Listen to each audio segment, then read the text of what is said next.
আসসালামু আলাইকুম দর্শক।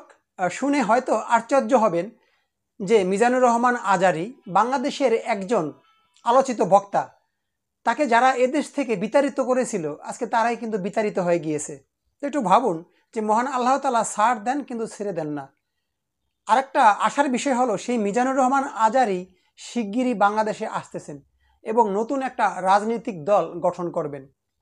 এটা আমি বিভিন্ন সোর্স থেকে শুনতে পেয়েছি। বিষয়টা শুনে আমার খুব ভালো লাগলো যে বাংলাদেশে ইতিমধ্যে সরকার পতনের পর থেকে নতুনের প্রতি মানুষের একটা আগ্রহ বাড়তেছে।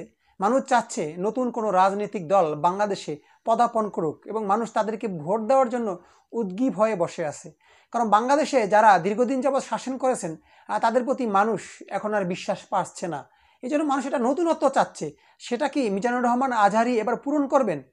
সেরকমটাই আভাস পাচ্ছি। আমি বিভিন্ন গোপন সূত্র থেকে জানতে পেরেছি যে অতি শীঘ্রই মিজানুর রহমান আজহারী বাংলাদেশে আসবেন এবং তৌহিদি মানুষকে নিয়ে একটা নতুন দল গঠন করবেন। এরকমটা হতে পারে। যদি হয় কীরকম হতে পারে দর্শক, এই মন্তব্যটা আপনারা অবশ্যই কমেন্টে লিখে যাবেন।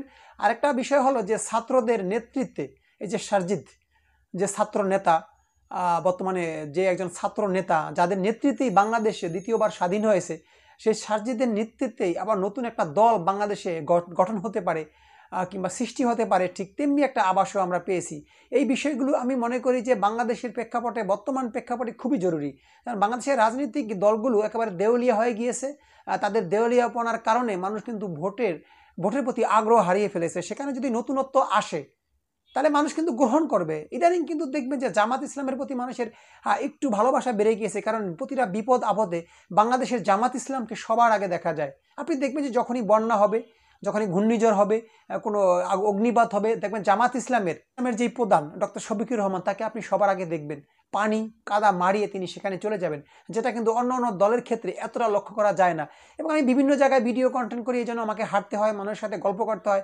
আমি বুঝলাম যে মানুষ জামাতের প্রতি আগ্রহ বাড়ছে, মানুষ জামাতকে ভোট দিতে চায়, এরকমটা একটা আশা আমি এটা বিভিন্নভাবে নিজে জরিপ করে দেখেছি। আপনি কীরকম দেখেছেন সেটা আপনি হয়তো জানেন, সেটা আপনার একান্তই মতামত। তারপরও এই যে আজহারীর যে নতুন দল গঠন করা যদি হয় বাংলাদেশে, আমি মনে করি তরুণরা সেখানে ঝাঁপিয়ে পড়বে। কারণ মিজানুর রহমান আজহারী বাংলাদেশে কিন্তু একটা আলোচনার জন্ম দিয়েছিলেন। তরুণদেরকে উনি কাছে টানতে পেরেছিলেন। মানুষ সব গান বাজনা ভুলে গিয়ে তার ওয়াজ শুনতে শুরু করে দিয়েছিল।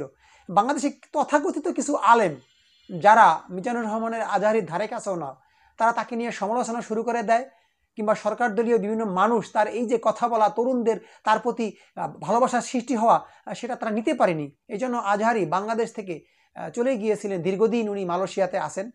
আবার তিনি বাংলাদেশের মাটিতে আসবেন। আসলে হয়তো মানুষ তার মাঠে ময়দানে তার সেই বলিষ্ঠ কণ্ঠ, সেই বলিষ্ঠ ওয়াজ মাহফিল আবার শুনতে পাবেন, যার জন্য আমিও অধীর আগ্রহে আছি। কারা কারা চান যে মিজানুর রহমান আজহারী রাজনীতিতে আসুক, কিংবা আসলে ভালো হবে না মন্দ হবে, এই বিষয়ে আপনি আপনার মতামত আমাদের কমেন্ট বক্সে লিখে যাবেন।